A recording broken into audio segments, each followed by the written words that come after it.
Praise lord, దేవుని నామానికి వందనాలు. సో ప్రియమైన వారులారా, మనము గత 2 సెషన్స్ లో ఓల్డ్ టెస్ట్మెంట్ గురించి మనము ధ్యానం చేస్తూ ఓల్డ్ టెస్ట్మెంట్ ని 7 భాగాలుగా మనం చూస్తా ఉన్నాం. ఆ 7 భాగాలు ఏంటనేది కూడా నేను చెప్పాను మీకు. సో ఆ 7 భాగాల్లో మొదటి 2 భాగాలు క్రియేషన్ స్టేజ్ చూసాము, అలాగే ప్యాట్రియాకల్ స్టేజ్ మనం చూసాం. క్రియేషన్ స్టేజ్ లో ఆదికాండం 1వ అధ్యాయం నుంచి 11వ అధ్యాయం వరకున్న భాగాల్లో creation, fall, flood, tower of Babel, సృష్టి ఆరంభించబడటం, సృష్టి జలప్రళయంలో మునిగిపోవటం, మనిషి పతనం, సృష్టి జలప్రళయంలో మునిగిపోవటం, బాబేలు గోపురం. ఇవి క్రియేషన్ స్టేజ్ లో ఉన్న 5 భాగాలు. ఇవి మొదటి 11 అధ్యాయాల్లో మనం చూసాం. అలాగే 2వ భాగంలో ప్యాట్రియాకల్ స్టేజ్, అంటే పితృల యొక్క దశ. పితృలు ఎవరు అంటే అబ్రహాం, ఇస్సాకు, యాకోబు, యోసేపు. వీళ్ళ నలుగురు ఇంపార్టెంట్ క్యారెక్టర్స్ 12వ అధ్యాయం నుంచి 50వ అధ్యాయం వరకు. సో వారి జీవితాలు, మరి దేవుని కొరకు వారు ఎలా మరి ఆ నిబంధనలోనికి వారు వచ్చారు అన్న విషయాలు మనం చూస్తూ వచ్చాం. అలాగే యోబు గ్రంథము ఆ సమకాలీన సమయంలో యోబు గ్రంథం కూడా మరి ఆ చరిత్రలో ఉన్న అన్న విషయాన్ని మనము చూస్తూ వచ్చాం. మరి ఇప్పటి వరకు దాదాపు మనం చూస్తే 2000 సంవత్సరాలు, తర్వాత ఇంకొక 1500 సంవత్సరాలు. ఓకే, దాదాపు 3500 సంవత్సరాల చరిత్ర ఇక్కడతో మరి నడుస్తున్నట్లుగా మనము ఇక్కడ చూస్తాం. ఓకే, ఇప్పుడు ఈ రోజు మనము ఎక్సోడస్ స్టేజ్ మనం చూడబోతా ఉన్నాం. ఒకసారి దానికంటే ముందుగా ప్రెజెంటేషన్ వస్తుంది కదా? వస్తుందన్న. ఓకే, ఇప్పుడు చెప్పండి, ప్రెజెంటేషన్ వస్తుందా లేదా? వస్తుందన్న. Okay, right. So old testament ని 7 విషయాలు గుర్తు పెట్టుకోవాలి అన్న విషయాన్ని మనము చూస్తూ వచ్చాం. ఒకసారి నేను మీకు ఆ విషయం స్టేజెస్ తప్ప మళ్ళీ మార్చారా మీరు? మాకు స్టేజెస్ వస్తుంది. అవునా? ఒక్క నిమిషం.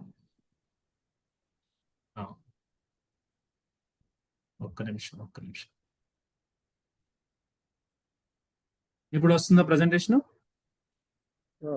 ఇప్పుడు వస్తుంది. ఓకే, ఇప్పుడు మళ్ళా చెప్పండి, ప్రెజెంటేషన్ లో ఉందా లేదు?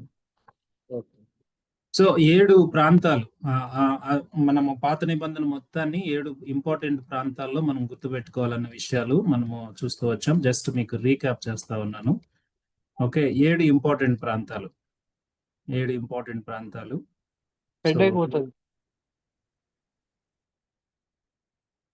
ఓకే, సో 8 స్టేజ్ల కింద మనం పాత నిబంధన గ్రంథాన్ని మనం విభజించుకుని చూస్తా ఉన్నాం. ఇప్పటి వరకు మొదటి 2 స్టేజ్లు కంప్లీట్ అయింది. సో ఈ రోజు 3వ స్టేజ్ ని మనం చూడబోతా ఉన్నాం. మొదటి 2 స్టేజ్లు నేను ఇంకా డీటెయిల్ గా వెళ్ళాలనుకోవట్లేదు, కానీ సో మొదటి 2 స్టేజ్ల యొక్క సమరీని మరి నేను మీకు చెప్పాలని ఇష్టపడతా ఉన్నాను. సో ఇక్కడ మొదటి స్టేజ్ జెనసిస్, అన్ని ఫస్ట్ థింగ్స్, ఫస్ట్ హ్యాపెనింగ్స్ అన్ని ఇవన్నీ మనం చూసాం. సో ఎక్కడైనా స్క్రీన్ ఆగితే చెప్పండి. సో ఆదికాండం 1వ అధ్యాయం నుంచి 11వ అధ్యాయం వరకు ఉన్న భాగం అంతా కూడా క్రియేషన్ స్టేజ్ లో మనం చూస్తా ఉన్నాం. మరి ఇంపార్టెంట్ క్యారెక్టర్స్ ఆదాము, నోవాహు, అబ్రహాము, ఇష్మాయేలు, ఏషావు, జాకోబు. ఆ జెనసిస్ లో ఉన్న ఇంపార్టెంట్ క్యారెక్టర్స్. 11 అధ్యాయాల వరకు మనం చూస్తే నోవాహు, ఆదాము మాత్రమే ఇంపార్టెంట్ క్యారెక్టర్స్. ఓకే, సో మరి ఈ సృష్టి ఆరంభము 6000 సంవత్సరాల క్రితం ప్రారంభమైంది అన్న విషయాన్ని మనం చూస్తూ వచ్చాం. సో దాదాపు 2000 సంవత్సరాల తర్వాత మరి భూమి మీద నరుల యొక్క హృదయం అంతా చెడు తలంపులతో ఉందని దేవుడు భావించినప్పుడు మరి భూమి మీద జలప్రళయం రప్పించడం జరుగుతుంది. భూమి మీద జలప్రళయం రప్పించడమే కాదు, మరి దేవుడు ఒక కుటుంబాన్ని ఆయన ఏర్పరచుకుని మరి ఆ కుటుంబాన్ని రక్షించి ఆ కుటుంబానికి ఒక నిబంధన చేస్తాడు. మరలా ఈ భూమి మీదకి నేను జలప్రళయం తీసుకురాను అని చెప్పేసి. అలా నోవాహు యొక్క కుటుంబం ద్వారా మరి ఈ భూమి మీద సంతానము విస్తరించబడింది అన్న విషయాలు మనం చూస్తూ వచ్చాం. సో ఇది ఇందులో ఉన్న 4 ఇంపార్టెంట్ విషయాలు. జస్ట్ రీక్యాప్ చెప్తా ఉన్నాను నేను. సో నేను మళ్ళా ఇలా భూమి మీద 3 ఖండాల్లోనికి నోవాహు యొక్క సంతానము, ఒక కుమారుడు షేము ద్వారా ఇట్లా, జాపెతు ద్వారా ఇట్లా, మరి హాము ద్వారా ఇట్లా 3 ఖండాల్లోనికి మరి జనాభా విస్తరించబడింది. తర్వాత ఇప్పుడు 7 ఖండాలుగా ప్రపంచంలో మరి మనము ప్రపంచాన్ని చూస్తా ఉన్నాం. మరి షేము ద్వారా వచ్చిన సంతానమే అబ్రహాం. సో మనము ఇంతకు ముందు కూడా జ్ఞాపకం చేసుకున్నాం. ఆదికాండం 3వ అధ్యాయం 15వ వచనంలో దేవుడు ఏదైతే సాతానుతో వాగ్దానం చేశాడో, స్త్రీ సంతానం నీ యొక్క తల చితగ్గొడతాడు అన్న విషయము ఆ ఆ నిబంధన బేసిస్ మీదే ఓల్డ్ టెస్ట్మెంట్ మొత్తము నడుస్తుంది. అలాగే ఆ నిబంధన ద్వారానే మరి దేవుడు భూమి మీద ఉన్న ప్రతి జనాంగాన్ని అబ్రహాము ద్వారా, అబ్రహాం యొక్క సంతానం ద్వారా రక్షించాలని దేవుడు ఇష్టపడ్డాడు. దేవుడు అబ్రహామును పిలుచుకున్నాడు. అబ్రహామును పిలుచుకోవడమే కాదు, అబ్రహాంని ఆ వాగ్దాన దేశానికి వెళ్ళమని దేవుడు మాట్లాడాడు. సో అబ్రహాము విధేయత చూపించి తను ఎక్కడికి వెళ్ళాలో తెలియక మరి ఆ దేశానికి వెళ్ళాడు. దేవుడు చెప్పినట్టుగా ఆ దేశంలో అబ్రహాం జీవించాడు.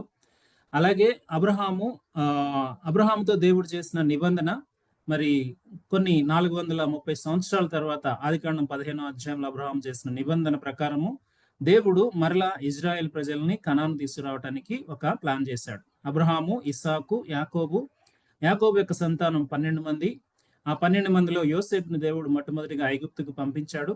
సో మరి ఈ 12 గోత్రాల్లో కూడా దేవుడు యూదా గోత్రాన్ని మరి యాకోబు ప్రవక్త ద్వారా మరి ఆయన ముందే చూపించినట్లుగా యూదాని దేవుడు ఎంచుకుని యూదా ద్వారా మరి రక్షకుడు, యూదా ద్వారా మరి యూదాలో నుంచి మరి అక్కడ దేవుడు మాట్లాడుతున్నట్టు ఒక మాట ఉంటుంది, యూదాలో దండము తొలగిపోదు అన్న మాట 49వ అధ్యాయంలో మనం చూస్తాం. దేవుడు యూదా గోత్రాన్ని ఏర్పరచుకున్నాడు. సో మనకు అర్థమవుతున్నది ఏంటంటే, సృష్టిని దేవుడు ఆరంభించినప్పుడు మనిషి పడిపోయాడు.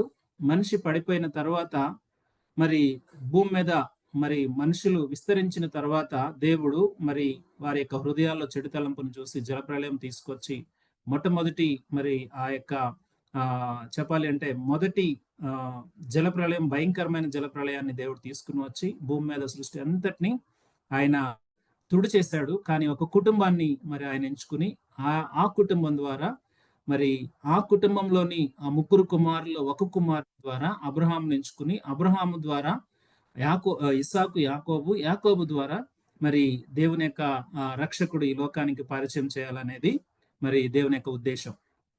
సో బైబిల్ గ్రంథంలో ఏ అధ్యాయం కూడా ఇది మనకు సంబంధం కాదు అనడానికి వీల్లేదు. మన యొక్క మూలాలు ఎక్కడున్నాయంటే మనము చివరికి వచ్చి అబ్రహాంలో కలుస్తాం, చివరికి వచ్చి నోవాహులో కలుస్తాం, ఇంకా చెప్పాలి అంటే అంతకంటే మించి ఆదాములో కలుస్తాం.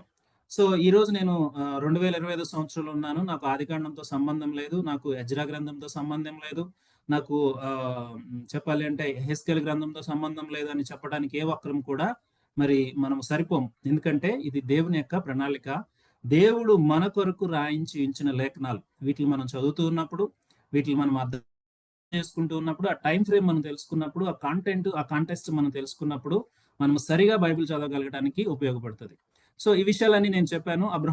అబ్రహాం యొక్క జర్నీ, అబ్రహాం యొక్క జీవితంలో జరిగిన విషయాలు ఇవన్నీ కూడా నేను చెప్పాను. సో ప్యాట్రియార్కల్ స్టేజ్లో మరి లాస్ట్ టైం మీరు ఈ మ్యాప్స్ అన్ని మిస్ అయ్యారని చెప్పేసి అన్నారు. సో జస్ట్ ఒక్కసారి మళ్ళా రీక్యాప్ చేస్తాను, పర్వాలేదు. మనము స్లోగానే వెళ్దాం, బట్ కరెక్ట్గా నేర్చుకుని ముందుకు వెళ్దాం. సో అబ్రహాంను దేవుడు పిలుచుకున్నప్పుడు అబ్రహాంను ఇది ముగ్గురు జీవితాల్లో ఉన్న సంగతులు ఇక్కడ చెప్తా ఉన్నాడు.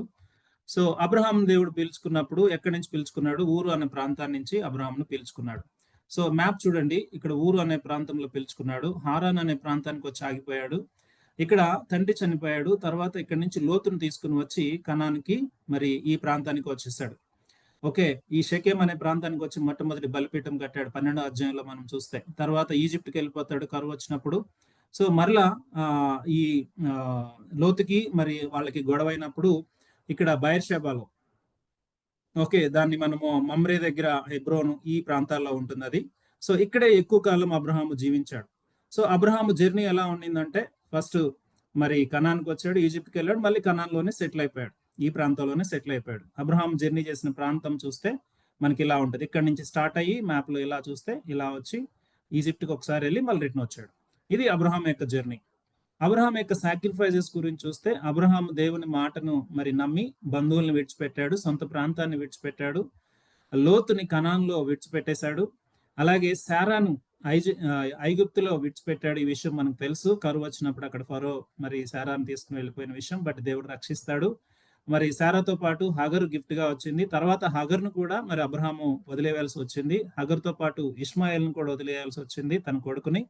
తర్వాత ఇస్సాకును దేవుడు అర్పించమన్నప్పుడు మరి తనే అర్పణగా, అబ్రహామే అర్పణగా అర్పించిన విషయాన్ని మనం చూస్తాం. సో అబ్రహాం జీవితం ద్వారా ఒక్కటే మనం నేర్చుకోవాల్సింది ఏంటంటే, అబ్రహాము ఈనాడు విశ్వాసులందరికీ తండ్రి, మరి భౌతికంగా యూదులకి తండ్రి, భౌతికంగా మరి ఇష్మాయిల్ సంతానానికి తండ్రి. ఈ విధంగా చూస్తే ప్రపంచంలో 70-80% వరకు అబ్రహాం మా తండ్రి అని మరి చెప్తారు. కానీ దేవుని వాక్యం సెలవిస్తా ఉంది ఏంటంటే, ఎవరైతే విశ్వాస సంబంధులో వారు మాత్రమే అబ్రహాము కుమారులు, ఎవరైతే క్రీస్తు సంబంధులో వారు మాత్రమే అబ్రహాము కుమారులు. అయితే అబ్రహాము జీవితం ద్వారా దేవుడు మనకు నేర్పిస్తుంది ఏంటంటే, దేవుడు పిలిచినప్పుడు మనం విధేయత చూపించి ఆయన మాటకు లోబడి మరి ఆయన చెప్పినట్టుగా ఆయన చిత్తము చేయాలి అన్నది అబ్రహాము జీవితం. సో దేవుడు అడుగుతున్నది ఒక్కటే, God wants only one thing, that is everything. మన లైఫ్ లో దేవుడు ఏదైనా అడుగుతూ ఉన్నాడంటే సంపూర్ణ సమర్పణ. అబ్రహాము జీవితం ద్వారా మనం అది నేర్చుకుంటాం. సో నెక్స్ట్ ఇస్సాకు జీవితం. ఇస్సాకు జీవితం గురించి చూస్తే, ఇస్సాకు యొక్క జర్నీ అంతా కూడా చూడండి. ఇది యాకోబు, ఇది ఇస్సాకు జీవితం. ఇస్సాకు యాక్చువల్గా ఆయన ఐగుప్తు వెళ్దామని ప్రయత్నించాడు. ఆదికాండం 26వ అధ్యాయంలో మనం చూస్తే, కానీ దేవుడు అక్కడికి తనను వెళ్ళనివ్వలేదు. చెప్పాడు, నువ్వు వెళ్ళవద్దు, ఇక్కడే ఉండి నిన్ను ఆశీర్వదిస్తానన్నప్పుడు ఆ ఫిలిస్తీన్ల దేశంలో, గెరార్ దేశంలోనే తను ఉంటాడు. సో దేవుడు అతన్ని నూరంతలుగా ఆశీర్వదిస్తాడు. 26వ అధ్యాయంలో మనం చూస్తాం. ఇస్సాకు యొక్క స్టైల్ ఏంటంటే, మరి తన విధేయత, ఎట్ ద సేమ్ టైం మిగిలిన వారితో సమాధానం. తన జీవితం చెప్పాలి అంటే ఈ రెండు విషయాల్లో తను నమ్మకంగా ఉన్నాడు. దేవుడు తనని మరి చాలా మంచిగా ఆశీర్వదించాడు. అక్కడున్న శత్రువులు కూడా అసూయపడేలాగా ఇస్సాకును ఆశీర్వదించాడు. ఇస్సాకు ఎక్కడికి వెళ్ళలేదు, కనాన్ దేశంలోనే ఉన్నాడు. ఓకే, సో నెక్స్ట్ యాకోబు జర్నీ గురించి మనం చూస్తే, యాకోబు జర్నీ గురించి చెప్పాల్సిన అవసరం లేదు. ఆదికాండం 28వ అధ్యాయంలో మొదలైతే మరలా 35వ అధ్యాయం వరకు యాకోబు జర్నీ కొనసాగుతూనే ఉంటది. ఎందుకంటే యాకోబు తన పేరు ప్రకారంగా మొట్టమొదటిగా తను మరి తన అన్నను, తన తండ్రిని మోసం చేశాడు. జ్యేష్ఠ భాగాన్ని పొందుకోవాలనుకున్నాడు. ఈ విషయాలన్నీ మనకు తెలుసు. తర్వాత మామ దగ్గరికి వెళ్ళి మోసపోతాడు. తర్వాత మరి రాహేల్ని చేసుకోవాలన్న ఉద్దేశంలో మరి ఇంకొక 7 సంవత్సరాలు అక్కడ మరి ఉద్యోగం చేస్తాడు. దాదాపు 20 సంవత్సరాలు ఉద్యోగం చేసి 10 మార్లు జీతం మార్చబడి, చెప్పాలి అంటే యాకోబు జీవితాన్ని దేవుడు ఒక శిల్పం లాగా మలిచింది ఎక్కడంటే మామ దగ్గరే. ఒక మోసగాడిని ఒక మంచి ప్రవక్తగా, ఒక మంచి దేవుని వెంబడించే బిడ్డగా దేవుడు మార్చాడు. సో దేవుడు మరి మన జీవితాల్లో కూడా ఒక్కొక్కసారి అటువంటి పరిస్థితులు అనుమతించి మనల్ని ఆయనకి ఇష్టమైన బిడ్డలుగా మారుస్తాడు. అయితే యాకోబు ప్రవక్త. యాకోబు తన జీవితంలో ఫరోకు చెప్తాడు, నేను బతికిన దినాలన్నీ కూడా మరి చాలా కష్టంగా ఉన్నాయి, మా పితరులు బతికినంతగా నేను బ్రతకలేదు అంటాడు. కానీ యాకోబు జీవితాన్ని దేవుడు ఎంతో ఆశీర్వదించాడు. తనకి 12 మంది సంతానాన్ని ఇచ్చాడు. ఆ 12 మంది ద్వారా 12 గోత్రాలు ఇజ్రాయెల్ నెలటానికి, తర్వాత మరి మనం చూస్తాం నూతన యెరూషలేం పరలోకంలో కూడా ఆ 12 గోత్రాలు అక్కడ నిలవబడి ఉంటాయి.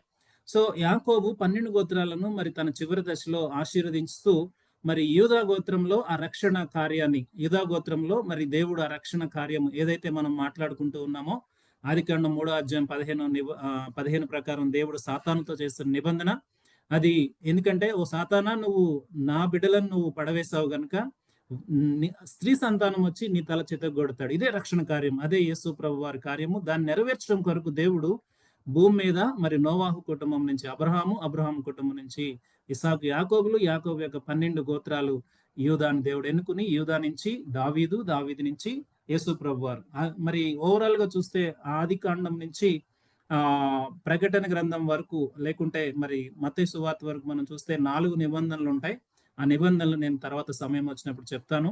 సో ఇది యోసేపు జర్నీ. యోసేపు గురించి మనకు తెలుసు. యోసేపు తను ఇక్కడ హెబ్రోన్లో జీవిస్తూ ఉన్నప్పుడు తనకి రంగురంగుల చొక్కాయాన్ని యాకోబు కుట్టించినప్పుడు సహోదరులందరూ అసూయపడతారు. తర్వాత తన కలలు వస్తాయి, తన దర్శనం ఏంటో దేవుడు చూపిస్తాడు.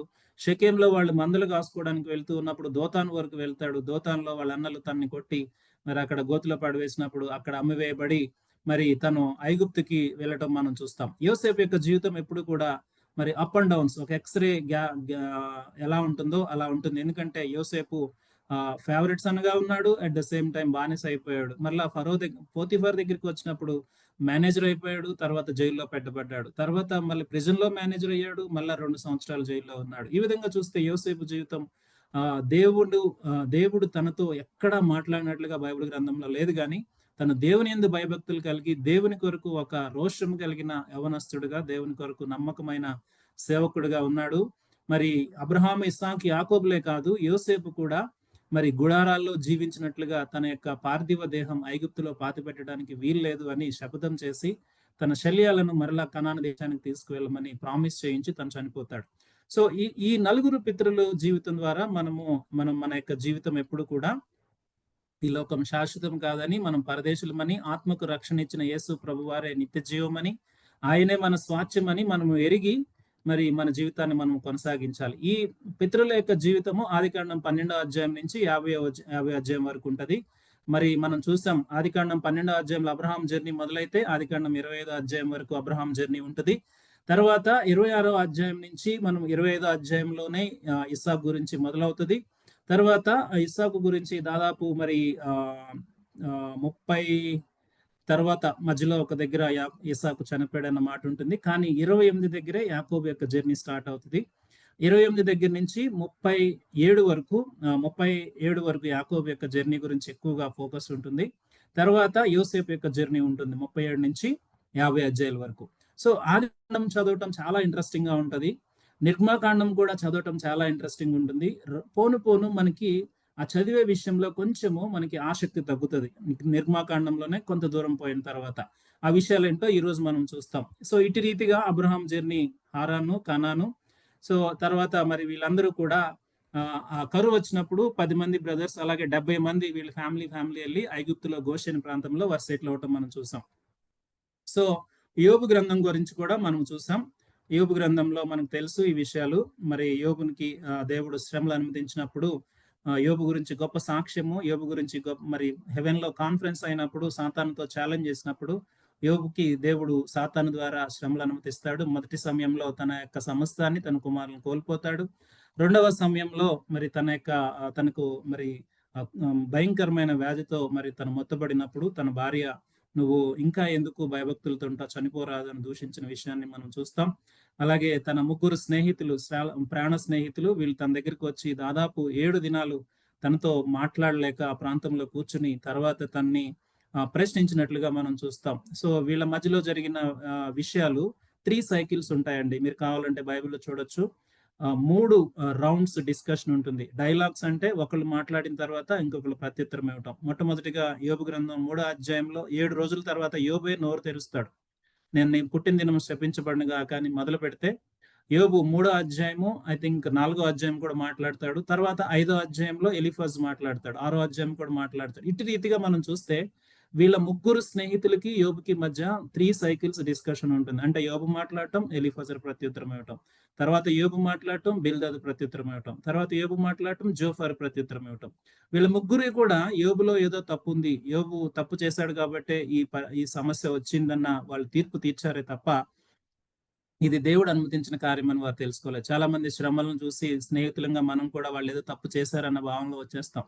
సో ఈ 3 స్నేహితులు బట్టి మరి యోబు కూడా ఏం చేశాడంటే నేనే తప్పు చేయలేదు, నేను నీతిమంతుడిని, నేను నిరూపించుకుంటాను అని నేను దేవునితోనే వ్యాజ్యం ఆడతానన్న రీతిగా యోబు మరి తను డిపెండ్ చేసుకోవడానికి మరి చాలా మాటలు మాట్లాడిన విషయం మనం చూస్తాం. అయితే ఈ మధ్యలో 4వ వ్యక్తి వస్తాడు. తన పేరు ఎలీహు. తను చాలా యంగ్స్టర్. వీళ్ళందరూ కూడా వృద్ధులు. సో అయితే తిను కొన్ని విషయాలు చాలా అగ్రెసివ్ గా మాట్లాడతాడు. కానీ తిను మాట్లాడిన విషయాల్లో చాలా నిజాలు ఉంటాయి. సో తిను మాట్లాడిన తర్వాత ఆదికాండం 32వ అధ్యాయం నుంచి యోబు గ్రంథం 32వ అధ్యాయం నుంచి దరిదాపుల్లో 36 వరకు తను మాట్లాడతాడు. దాదాపు 4 అధ్యాయాలు. బహుశా ఒక అధ్యాయం అటు ఇటు ఏమైనా ఉండొచ్చేమో, నేను జస్ట్ రమారమిగా చెప్తా ఉన్నాను. 37వ అధ్యాయంలో దేవుడు వచ్చి మాట్లాడతాడు. సో దేవుడు మరి ఆయన సుడిగాల్లో ఆయన ప్రత్యుత్తరం ఇచ్చి మాట్లాడినట్లుగా మనం చూస్తాం. సో 3 సైకిల్స్, అలాగే 3 మోనోలాగ్స్. ఆ 3 మోనోలాగ్స్ ఏంటంటే ఇప్పుడు ఎలీహు మాట్లాడిన తర్వాత ప్రత్యుత్తరం ఏముండదు. అంటే ఇది ఒక వైపు నుంచి మాట్లాడటం. అలాగే దేవుడు మాట్లాడిన తర్వాత దానికి ప్రత్యుత్తరం ఇచ్చేవాడు ఎవడు లేడు. అలాగే యోబు కొన్ని మాట్లాడిన దానికి ప్రత్యుత్తరం లేవు. ఇలా 3 మోనోలాగ్స్ ఉంటాయి. లాస్ట్ చాప్టర్ లో యోబు మాట్లాడతాడు. ఓకే, సో ఇది ఎందుకు ప్యాట్రియార్కల్ స్టేజ్ లో పెట్టాము అంటే మనం జ్ఞాపకం చేసుకున్నాం. అప్పుడు గ్రేట్ ఫ్లడ్ ఉంది. వాళ్ళ ఈ విషయాలన్నీ కూడా ఆ యోబు గ్రంథంలో మెన్షన్ చేయబడ్డాయి. కాబట్టి మరి యోబు కూడా మరి దరిదాపుగా అబ్రహాము, ఇసాకు ఆ కాలాల్లో తను మరి జీవించినట్లుగా మనం చూస్తాం. యోబు గ్రంథం అనేది ఇండివిడ్యువల్ బుక్. అది ఈ జీనియాలజీతో మనము లింక్ చేయలేం. అబ్రహాం జీనియాలజీతో మనము లింక్ చేయలేం. అదొక సపరేట్ బుక్. సో ఈ రోజు మనం ఎక్సోడస్ స్టేజ్కి వచ్చేస్తున్నాం. ఎక్సోడస్ స్టేజ్కి ఎందుకు వస్తున్నాం, ఇప్పటి వరకు ఎందుకు ఇంత ఎక్స్ప్లెయిన్ చేయగలిగానంటే లాస్ట్ టైం ఈ స్లైడ్స్ అన్ని మనం మిస్ అయ్యాం కాబట్టి ఒక్కసారి మీకు చూపించాలన్న ఆశతో మరి చెప్తా ఉన్నాను. జస్ట్ చాలా క్లుప్తంగా ఈ రోజు మనం ఎక్సోడస్ స్టేజ్ మనం చూస్తాం. ఎక్సోడస్ స్టేజ్ ఇప్పుడు మనం 3వ స్టేజ్ లోకి వచ్చాం. మనం ఇంతకు ముందు చూసినట్లుగా 3వ స్టేజ్ లోకి వచ్చాం. మొదటిది క్రియేషన్ స్టేజ్, రెండవది ప్యాట్రియార్కల్ స్టేజ్, మూడవది ఎక్సోడస్ స్టేజ్. ఎక్సోడస్ స్టేజ్ అంటే నిర్గమమ సమయము. అంటే దేవుడు మరి ఇజ్రాయెల్ ప్రజలకు మరి దేవుడు ఇచ్చిన వాగ్దానము, పితరులతో ఏదైతే చేశాడో ఆ వాగ్దానపు నెరవేర్పు, వారు బానిస దేశం నుంచి కనాను దేశంలోనికి వెళ్ళాలి. ఈ ఈ ప్రయాణమే, లేకుంటే వారు ఐగుప్తులో నుంచి విడుదల, వారు కనాను దేశంలోనికి వెళ్ళే ప్రయాణము, ఈ 4 పుస్తకాల సమరి. ఎక్సోడస్ అంటే నిర్గమకాండము, లెవిటికస్ లేవికాండము, సంఖ్యాకాండము, ద్వితీయోపదేశ కాండము. సో ఈ 4 పుస్తకాల్లో ఉన్న సమరి ఇది. 4 పుస్తకాల్లో ఏంటంటే నిర్గమకాండంను మనం సమరిగా చెప్పేయాలంటే ఐగుప్తు నుంచి సినాయి వరకు వెళ్ళే బుక్కు. లేవికాండము సినాయి ప్రాంతంలోనే జరిగిన విషయాలు. సంఖ్యాకాండము సినాయి నుంచి కాదేశ్ వరకు వెళ్ళిన జరిగిన ప్రయాణం. అలాగే కాదేశ్ నుంచి మోయాబు వరకు వెళ్ళింది. ద్వితీయోపదేశ కాండము మోయాబు ప్రాంతంలో మోషే భక్తుడు రెండోసారి వాళ్ళకి చెప్పిన విషయాలు. సో జస్ట్ చూడండి మ్యాప్ ఒక్కసారి, జస్ట్ దీని మీద ఫోకస్ చేయండి. సో నేను కర్సర్ క్లియర్ గా పెడతాను, చూడండి. వీళ్ళున్న గోషెన్ ప్రాంతం నుంచి జెరూసలేం వెళ్ళటానికి జర్నీ ఇలా, ఈ రెడ్ లైన్ చూస్తున్నారు కదా, ఈ రెడ్ లైన్ చూస్తున్నారు కదా, ఇలా 70 మందిగా వచ్చిన ఈ ప్రజలు 2 millions గా రిటర్న్ అవుతా ఉన్నారు. అంటే దాదాపు 20 లక్షల మంది. ఇట్లా వెళితే చాలా ఈజీ జర్నీ. కానీ దేవుడు జర్నీని ఇలా మొదలు పెట్టించాడు. ఎర్ర సముద్రం గుండా ఇలా తీసుకుని వెళ్ళి, ఇలా తీసుకుని వెళ్ళి, ఇలా తీసుకుని వెళ్ళి, ఇలా తీసుకుని వెళ్ళి, ఇక్కడ ఆల్మోస్ట్ ఇక్కడ దగ్గరికి వచ్చినప్పుడు, ఇక్కడ కాదేశ్ అనే ప్రాంతానికి వచ్చినప్పుడు దేవుడు ఇక్కడికి వెళ్ళి రిపోర్ట్ చూడమంటాడు. వాళ్ళు దాన్ని విన్న కారణాన్ని బట్టి చూడండి, ఇక్కడే ఉంటుంది Numbers 11-12. ఇక్కడ దేవుడు అక్కడికి వెళ్ళి అక్కడ వాళ్ళ దగ్గర రిపోర్ట్ చూడమంటాడు జెరూసలేంకి వెళ్ళి. కానీ వాళ్ళు అక్కడ బ్యాడ్ రిపోర్ట్ తెచ్చిన కారణాన్ని బట్టి దేవుడు మళ్ళీ జర్నీని మళ్ళా చుట్టూ తిప్పి, అటు తిప్పి ఇటు తిప్పి మళ్ళా 40 సంవత్సరాలు వాళ్ళు నడుస్తారు. ఓకే, సో ఓవరాల్ గా టైం లైన్ జాగ్రత్తగా గమనించండి. సీనాయి అనే కొండకు వెళ్ళటానికి 3 నెలల 3 రోజుల సమయం పట్టింది. నిర్గమకాండము 19వ అధ్యాయం 1వ వచనంలో వాళ్ళు సీనాయి అనే ప్రాంతంకి వచ్చి వారు మరి గుడారాలు వేసుకున్నారు, లేదంటే అక్కడ షెల్టర్ తీసుకున్నారు అనే విషయాన్ని మనం చూస్తాం. వీళ్ళు సీనాయి అనే ప్రాంతంలోనే 2 సంవత్సరాల 2 నెలలు ఉన్నారు. 2 సంవత్సరాల 2 నెలలు ఉన్నారు. ఎప్పటి వరకు ఉన్నారంటే ఎక్సోడస్ 19th చాప్టర్ నుంచి నంబర్స్ 10th చాప్టర్ వరకు వాళ్ళు సీనాయి ప్రాంతంలోనే ఉన్నారు. ఎందుకంటే దేవుడు ఆ కొండ మీద మరి ఆయన దిగి వచ్చి మోషేతో మాట్లాడి వారికి 10 ఆజ్ఞలు ఇచ్చి, అలాగే వారికి ధర్మశాస్త్రం ఇచ్చి, వారికి మరి సొసైటీలో చేయవలసిన కార్యాలు కానీ, ప్రతి విధమైన ప్రతి విధమైన న్యాయశాస్త్రము, ప్రతి విధమైన వ్యక్తిగతమైన విషయాలు, అలాగే సమాజంగా ఉండవలసిన విషయాలు, వేరే వారి పట్ల ఉండవలసిన విషయాలు, ప్రతిదీ కూడా దేవుడు అక్కడ బోధించడం జరుగుతుంది. సో ఇక్కడ మొదలుపెట్టి కాదేశ్ నుంచి ప్రామిస్ ల్యాండ్కి వెళ్ళటానికి వాళ్ళకి 38 years పట్టింది. మనము చాప్టర్స్ వైజ్గా ఇది గుర్తు పెట్టుకుంటే చాలా ఈజీగా ఉంటుంది. సీనాయి కొండలో వరకు రావడానికి 19 అధ్యాయాల వరకు జరిగితే, అక్కడ ఆల్మోస్ట్ 2 పుస్తకాలు, ఎక్సోడస్ మిగిలిన పుస్తకం, లేవికాండము, నంబర్స్ లో 10వ అధ్యాయం వరకు వాళ్ళు అక్కడ ఉంటారు. సో వీళ్ళ ఎక్సోడస్ లో ఇంపార్టెంట్ ప్లేసెస్ నేను చెప్తాను, గుర్తు పెట్టుకుందరు. కానీ a long route may not be a wrong way, a long route may be God's way. ఈ లాంగ్ రూట్ అనేది ఇది రాంగ్ వే కాదు, కానీ ఇది దేవుని యొక్క ప్రణాళిక. ఎందుకు అంటే చెప్తాను, చూడండి. ఇక్కడ క్లియర్ గా పిక్చర్స్ రూపంలో ఇది ఇవ్వటం జరుగుతుంది. మొట్టమొదటిగా దేవుడు వారిని ఎందుకు అనుమతించలేదు అంటే, వీరు అప్పటి వరకు ఐగుప్తులో పశువుల కాపురులుగా ఉన్నారు, లేకుంటే బానిసత్వంలో ఉన్నారు. వీరికి యుద్ధం అనేది ఏది కూడా తెలియదు. వీళ్ళు ఒకవేళ డైరెక్ట్ గా ఆ సమయానికి అక్కడ వెళ్తే అవతల ఉన్న దేశాలు యుద్ధ ప్రవీణులు, వీళ్ళని ఓడించి బయటికి చంపేసే అవకాశం ఉంది, లేదంటే వారు పారిపోయే అవకాశం ఉంది. సో దేవుడు అందుకు అనుమతించలా.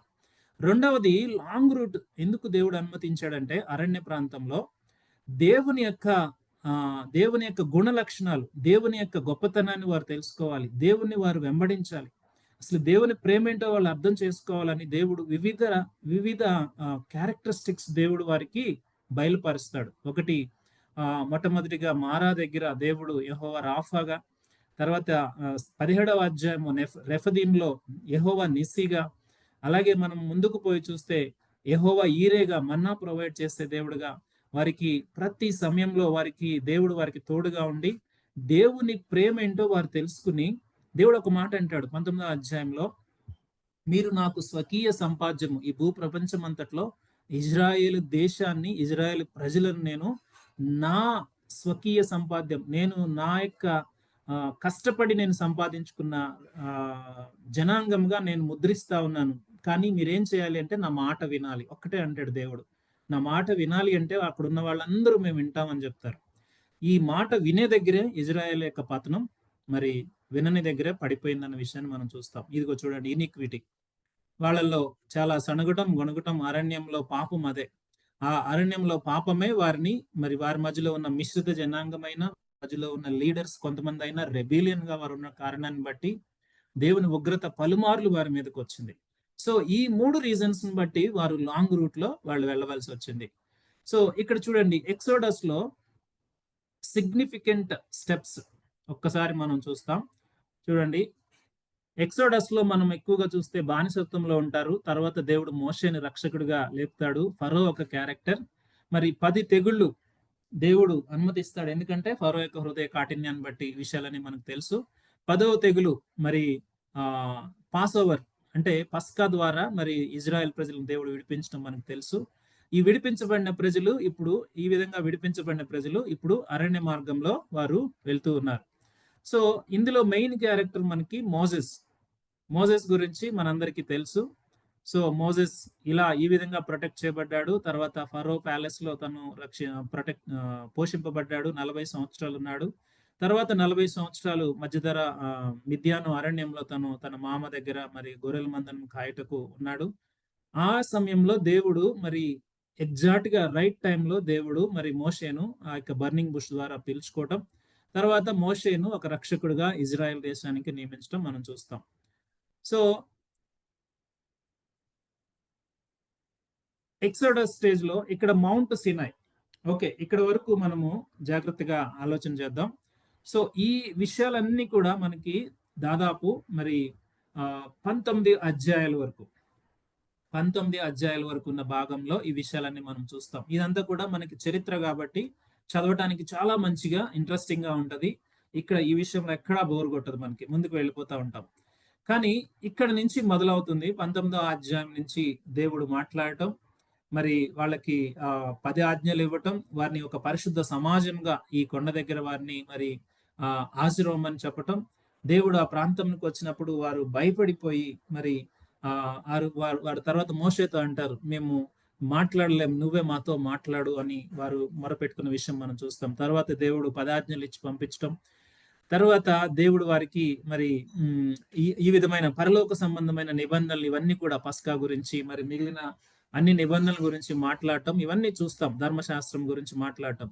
అయితే మరి మోషే రావటం లేట్ అయినప్పుడు మరి వీళ్ళు దూడం చేసుకుని మరి వారు తప్పిపోయిన విషయం కూడా మనం చూస్తాం. ఇవన్నీ కూడా సినాయి అనే ప్రాంతంలో జరిగినాయి. ఈ విషయాలు ఇంపార్టెంట్ విషయాలు అవి. సో ఎక్సోడస్ లో చాప్టర్స్ డివిజన్ ని మనం ఇలా చూస్తాం. చూడండి, ఇది క్లియర్ గా నోట్ చేసుకోండి. మొదటి 11 అధ్యాయాలు ఇజ్రాయెల్ ప్రజల యొక్క బానిసత్వాన్ని మనం చూస్తాం, లేక ఆ బానిసత్వంలో నుంచి దేవుడు విడిపించడానికి 10 ఆజ్ఞలు చేసిన విషయాన్ని మనం చూస్తాం. సో వారు దేవుడు ఒక్కటే చెప్తాడు మోషేకి, నేను అబ్రహాము, ఇస్సాకు, యాకోబులతో చేసిన నిబంధనను జ్ఞాపకం చేసుకుంటా ఉన్నాను. దేవుడు జ్ఞాపకం చేసుకున్న టైము, మోషేను పిలిచిన టైము, మోషే ఇజ్రాయెల్ ప్రజలను ఐగుప్తు నుంచి బయటకు తీసుకొచ్చే సమయానికి ఎగ్జాక్ట్ గా 430 సంవత్సరాలు అబ్రహాముకి 15వ అధ్యాయంలో ఏదైతే వాగ్దానం ఇచ్చాడో ఆ వాగ్దానం ప్రకారము వీరు ఇజ్రాయేలీలు ఐగుప్తు ప్రాంతం నుంచి బయటకు వస్తారు. సో ఫరో యొక్క హృదయం కఠినపరచబడటం, 10 తెగులు అనుమతించబడటం, ఈ విషయాలన్నీ ఈ భాగాల్లో మనం చూస్తాం. సో డెలివరెన్స్ అనేది పస్కాను ఆచరించడం ద్వారా, పస్కా అనేది యేసు ప్రభు వారి యొక్క మరి సాదృశ్య రూపకంగా, మరి అప్పుడు దేవుడు చెప్తుంది ఏంటంటే ఆ పస్కా అనేది జ్ఞాపకార్థంగా ఇజ్రాయేలుకు నిత్య నిబంధనగా అది ఉండాలని దేవుడు మరి మోషేతో చెప్పి దాన్ని జ్ఞాపకార్థంగా మరి ఇది ఇజ్రాయేల్కి ఇవ్వాలి అని స్పష్టంగా చెప్తాడు. సో ఆ విషయాలన్నీ కూడా మనము 12, 13, 13వ అధ్యాయాల వరకు మనం చూస్తాం. ఓకే, సో అక్కడ వారు విడుదల పొందుకుని బయటకు వచ్చిన తర్వాత మరి వారు దేవుడు నడిపించిన రీతిగా మరి వారు బయటికి వచ్చినప్పుడు వారు ఎర్ర సముద్రం గుండా దేవుడు నడిపించడం, ఎర్ర సముద్రం నుంచి విడిపించబడటం, తర్వాత మరి వారు చెప్పాలి అంటే ఆహారం కొరకు మరి వారు మరలా సనగటం, దేవుడు ఆహారం ఇవ్వటం 16వ అధ్యాయంలో. 17వ అధ్యాయంలో మరి వారు రెఫదీం అనే ప్రాంతానికి వెళ్ళటం. రెఫదీం అనే ప్రాంతంలో దేవుడు వారికి మరి ఇక్కడ మొట్టమొదటి యుద్ధం అమాలేకులతో యాక్చువల్ గా వీళ్ళు యుద్ధానికి సిద్ధపడలేరు, కానీ అమాలేకులు వచ్చి వారి మీద యుద్ధం చేస్తారు. ఆ సమయంలో మరి మోషే మరి ప్రార్థన చేస్తూ ఉన్నప్పుడు యెహోషువ వెళ్ళి మరి అక్కడ పోరాడినప్పుడు మోషే ఎప్పుడైతే చేతులు లేపాడో వారు మరి విజయం ఈ విషయాలని మనం చూస్తాం. అక్కడే 17వ అధ్యాయంలోనే వారు మరి అక్కడ ఆ బండ నుంచి నీరు రావటం, మరి దేవుడు వారికి దాహార్తిని తీర్చడం, ఈ విషయాలన్నీ కూడా అందులో ఉంటాయి. తర్వాత 18వ అధ్యాయము మరి మోషే గారి యొక్క మామగారు వచ్చి మిగిలిన విషయాలు బోధించడం, ఇవన్నీ చూస్తాం. సో 19 నుంచి 24వ అధ్యాయాల వరకు దేవుడు వారికి మరి 10 ఆజ్ఞలు ఇవ్వటం కానీ, వారికి కొన్ని నిబంధనలు, కొన్ని ధర్మశాస్త్ర విధులు అక్కడ బోధించడం కానీ మనం చూస్తాం. ఇక్కడి నుంచి మనకి కొంచెం చదవడానికి కష్టంగా ఉంటుంది, కానీ ఈ కంటెంట్ ఏంటనేది మనం అర్థం చేసుకుంటే ఈ నిబంధనలు కానీ ఆ బలులు కానీ, లేకుంటే దేవుడు ఏదైతే ఆ మందసం నిర్మించమని చెప్పాడో ఇవన్నీ కూడా ఛాయారూపకాలు. అంటే ఇవి దృశ్య రూపకంగా ఏవైతే మనం చూస్తా ఉన్నాం, భౌతికంగా ధర్మశాస్త్ర సమయంలో దేవుడు ఇచ్చాడో అవి క్రీస్తు ప్రభువారిలో దేవుడు అన్ని నెరవేర్చాడు. ప్రతి కోవనెంట్ కానీ, ప్రతి బలి కానీ, లేకుంటే ధర్మశాస్త్ర సంబంధమైన ప్రతి ఏదైనా కూడా మనం చూస్తే దేవుడు దాన్ని క్రీస్తు ప్రభువారిలో నెరవేర్చారు. సో ఇప్పుడు వీటిని చదవటం ద్వారా మనకి ఏం అర్థమవుతుందంటే అసలు మానవుని యొక్క స్థితి ఏమిటి, దేవుని దగ్గరికి ఒక వ్యక్తి వెళ్ళాలి అంటే ఎన్ని పరిస్థితులు గుండా, లేకుంటే చెప్పాలంటే ఎంత సిద్ధపాటుతో వెళ్ళాలి. కానీ దేవునికి స్తోత్రం, ప్రభు వారి ద్వారా మనకు ఈ ధర్మశాస్త్రం నుంచి విడుదల వచ్చింది. ధర్మశాస్త్రం ప్రభు వారు నెరవేర్చారు. అంత మాత్రాన ధర్మశాస్త్రానికి ప్రాధాన్యత లేదనేది కాదు, ధర్మశాస్త్రానికి ప్రాధాన్యత ఉంది. సో ఆ విషయాలన్నీ కూడా మనం డీటెయిల్ గా చదివితే మనకు అర్థమవుతుంది. ఎక్సోడస్ 40 అధ్యాయాలు ఈ విధంగా చూడొచ్చు. సో ఇక్కడ టెర్బనకిల్ గురించి 25వ అధ్యాయం నుంచి 40 అధ్యాయం వరకు ఇక్కడ ఎలా ఉంటుందంటే చూడండి, 25 నుంచి 30 వరకు దేవుడు మాట్లాడతాడు. మందసాన్ని ఎలా చేయాలో దేవుడు స్పష్టంగా మాట్లాడతాడు.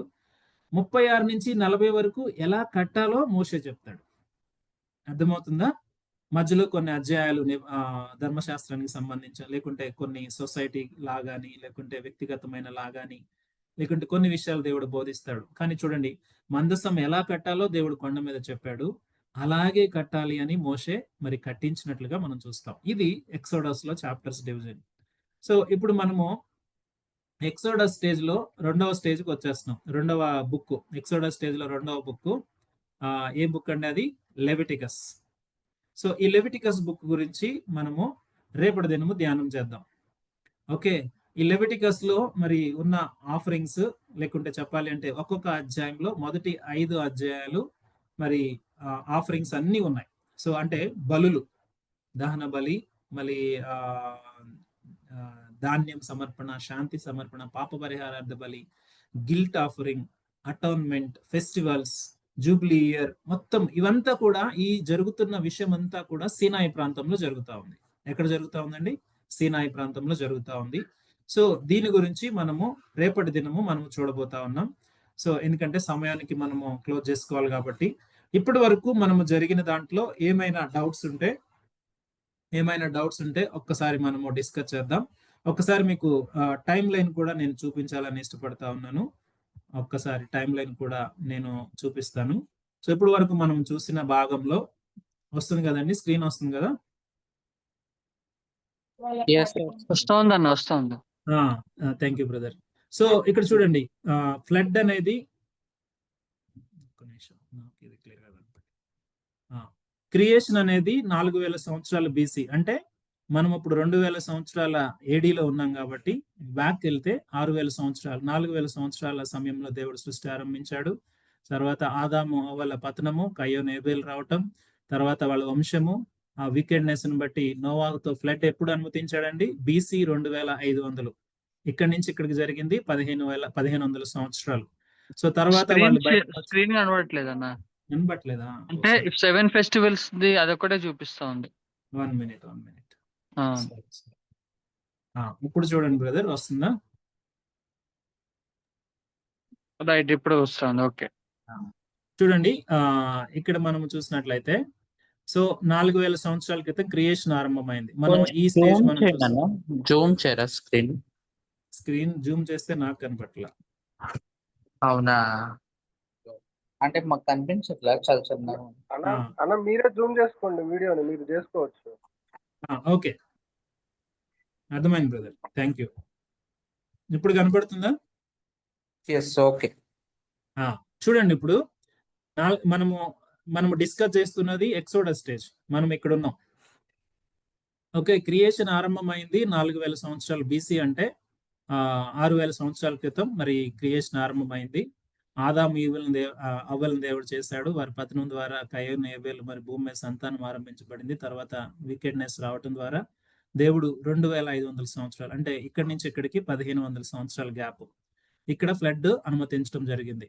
సో ఫ్లడ్ తర్వాత దేవుడు మరి నోవాహు యొక్క కుటుంబం ద్వారా మరి సంతానం మరలా విస్తరించబడినప్పుడు ఆదికాండం 11వ అధ్యాయంలో వాళ్ళు బాబేలు గోపురం కట్టుకోవడానికి, పేరు సంపాదించుకోవడానికి వచ్చినప్పుడు దేవుడు వారిని చెదరగొట్టడం. తర్వాత షేము ద్వారా దేవుడు అబ్రహాముని దేవుడు ఎందుకు ఎన్నుకున్నాడు అంటే ఆదికాండం 3వ అధ్యాయం 15వ వచనం బేసిస్. నరులను దేవుడు రక్షించడానికి దేవుడు అబ్రహాముని ఎన్నుకున్నాడు. అబ్రహాం యొక్క జీనియాలజీయే విశ్వాసులు. అబ్రహాము ద్వారా మరి 12 గోత్రాలు, తర్వాత దావీదు, తర్వాత యేసు ప్రభువారు. ఇది జీనియాలజీ. సో 2000 సంవత్సరాల మరి సృష్టి ఆరంభించబడిన తర్వాత దాదాపు 2000 సంవత్సరాల సమయంలో దేవుడు అబ్రహాముని ప్రామిస్ ఇచ్చి పిలుచుకున్నాడు. This is the important turning point అన్నమాట. బూది గంతాల నుంచి నా స్నేహితుడు నేను పిలుచుకున్నానని అబ్రహాం పిలుచుకోవటం, ఆ సంతానము యోబు గ్రంథం కూడా అదే టైంలో ఉండటం మనం చూస్తా ఉన్నాం. ఇక్కడి నుంచి ఇక్కడి వరకు జరిగిన భాగం మనం చెప్పుకున్నది ఏంటంటే creation stage, exodus stage. So ఇప్పుడు ఎక్సోడస్ స్టేజ్ లో వీళ్ళందరూ ఇక్కడికి వచ్చి సెటిల్ అయ్యారు. ఇక్కడ అబ్రహాంకి 15వ అధ్యాయంలో దేవుడు ఇచ్చిన ప్రామిస్ కి ఈజిప్ట్ లో నుంచి మరి ఇజ్రాయెల్ ప్రజలు విడుదలైన సమయం కూడా 430 సంవత్సరాలు దేవుడు స్పష్టంగా చెప్తాడు. సో మోజెస్ ద్వారా దేవుడు ఆ టైంలో రిలీజ్ చేశాడు. సో ఈ ఎర్ర సముద్రాన్ని వాళ్ళు దాటినప్పుడు సృష్టి ఆరంభించబడి ఇక్కడికి వచ్చేటప్పటికి దాదాపు 2500 సంవత్సరాలు. ఇప్పుడు మనము ఈ 2500 సంవత్సరాలు అంటే క్రీస్తు పూర్వం 1500 బీసీ వరకు ఉన్న భాగం వరకు మనం చదువుకుంటా ఉన్నాం. అదేంటంటే ఎక్సోడస్ స్టేజ్. ఈ నిర్గమము అనే స్టేజ్ లో లేవికాండము, నంబర్స్, డ్యూట్రానమీ ఇవన్నీ కూడా కలిసే ఉంటాయి. వీళ్ళు అరణ్యంలో 40 సంవత్సరాలు వీరు నడిచారు. 40 సంవత్సరాలు వీరు నడిచారు. చూడండి, జడ్జెస్కి వచ్చేటప్పటికి 1450 బీసీ. ఈ భాగంలోనే ఎక్కువ 5 అధ్యాయాల పాయింట్ కవర్ అవుతుంది. మరలా ఈ 5 అధ్యాయాలు ఎవరు రాశారు అన్న మన డౌట్ మనం చాలా మందికి ఉండొచ్చు. ఈ ఆదికాండం నుంచి మొదలయ్యి డ్యూట్రానమీ వరకు మోషే భక్తుడు మరి దేవుడు ఇచ్చిన రెవల్యూషన్ బట్టి చరిత్ర ఆరంభం నుంచి ఇక్కడ వరకు ఉన్న విషయాలు మోషే భక్తుడు రాశాడు. సో ఇది ఈ రోజు మనం ఇప్పటి వరకు మనం డిస్కస్ చేసుకున్న సమరీ. సో ఈ రోజు మనం డిస్కస్ చేసుకున్న దాంట్లో ఏమైనా డౌట్స్ ఉంటే మనం ఒకసారి మాట్లాడుకుందాం. అదర్వైజ్ మనము ప్రార్థనతో సెషన్ క్లోజ్ చేసుకుందాం. ఏమైనా డౌట్స్ ఉంటే ఒకసారి ఎవరైనా. ఇప్పుడు దాంట్లో 4000 BC-లో క్రియేషన్ అయింది అన్నట్టుగా అంటున్నారు కదా హిస్టరీ. ఇప్పుడు బయట వాళ్ళు అడుగుతారు కదా, మీరు ఎట్లా చెప్తున్నారు ఆ మాట అంటే మనకి ఏమైనా బ్యాకప్ లాగా ఏమైనా ఉందా? ఎస్, బ్యాకప్ ఉంది బ్రదర్. బైబిల్లో ఉన్న బైబిల్ అనేదే చరిత్రకు ఆధారము. బైబిల్ ద్వారానే మానవ చరిత్ర ఆరంభించబడింది. ప్రతిదీ 99.9% హిస్టారికల్ ఎవిడెన్స్ త్రూ బైబిల్ ద్వారా ఉంది. అయితే దేవుడు సృష్టించిన మనిషి ఏం చెప్తాడంటే సైన్స్ ప్రకారము ఇది కొన్ని వేల సంవత్సరాలు, కొన్ని లక్షల సంవత్సరాలు. సైంటిఫికల్ గా మాట్లాడే ప్రపంచం వేరు, బైబిల్ ప్రకారం బైబిల్ ఆధారితంగా మాట్లాడే ప్రపంచం వేరు. సో ఆ రెండింటిలో ఎప్పుడు కూడా కాన్ఫ్లిక్టే ఉంటది. ఇప్పుడు మన సైన్స్ ప్రకారం మనం చూసుకుంటే డార్విన్ ఫిలాసఫీ మనందరికీ తెలుసు. సో ఒకవేళ డార్విన్ ఫిలాసఫీ ట్రూ అయితే కోతి నుంచే మనిషి వచ్చాడు అనుకుంటే స్టోన్ ఏజ్ అంటారు, లేకుంటే తర్వాత ఇంకొక ఏజ్ అని చెప్తారు. ఇన్ని ఏజ్లు దాటుకుంటా వచ్చినప్పుడు మనిషి ఇంత టెక్నాలజికల్ గా డెవలప్ అవుతూ ఉన్నప్పుడు కోతి మాత్రం అరణ్యంలోనే ఉండిపోయింది. లేకుంటే మనిషి అరణ్యంలో కన్నా వెళ్ళాలి, కోతులు మనుషుల దగ్గర కన్నా రావాలి. ఇవి సైంటిఫికల్ గా వాళ్ళు మాట్లాడటానికి అవి తార్కికంగా బాగానే ఉంటాయి, కానీ హిస్టరీ ప్రకారంగా చూస్తే మన హిస్టరీ స్టార్ట్ అయింది 6000 సంవత్సరాల క్రితం. అంతకుముందు దేవుడు మనం చూస్తే ఆదికాండం 1వ అధ్యాయంలోనే ఆది యందు దేవుడు భూమి ఆకాశం సృజించను, అవి శూన్యంగా ఉండినని ఉంటది. ఆ శూన్యంగా ఉన్నది ఎవరికి తెలియదు ఎంత టైం ఉన్నది అనేది. టైం ఇంకా అప్పటికి స్టార్ట్ అవ్వాల. టైము స్పేస్ స్టార్ట్ అయింది, అప్పుడు స్టార్ట్ అయింది. టైము కరెక్ట్ గా స్టార్ట్ అయింది ఆదికాండం 1వ అధ్యాయం 2వ వచనంలో 3వ వచనంలో. ఓకే. ఇది కాన్ఫ్లిక్ట్ ఉంటది బ్రదర్, ఎప్పటికీ కాన్ఫ్లిక్ట్ ఉంటది మనకి హిస్టరీతో. అంటే వాళ్ళు ఇప్పుడు జనరల్ అడుగుతారు కదా, మనం ఇప్పుడు ఇంత లోపలికి మనం తీసుకెళ్ళలేము. అట్లాంటప్పుడు ఏదైనా ఒక సింగిల్ సెంటెన్స్ లో చెప్పగలిగే ఏదైనా జవాబు ఉందేమో అన్నట్టుగా. సింగిల్ సెంటెన్స్ లో ఇప్పుడు ఎలా ఉంటుందంటే కొంతమంది కావాలని ఆర్గ్యూ చేస్తారు, చెప్పవచ్చు, బట్ వాళ్ళు అర్థం చేసుకునే కెపాసిటీ లేనప్పుడు మనం చెప్పినా గానీ అది అర్థం కాదు. ఓకే అన్న, కరెక్ట్. అదైతే వాస్తవం. Yes brother.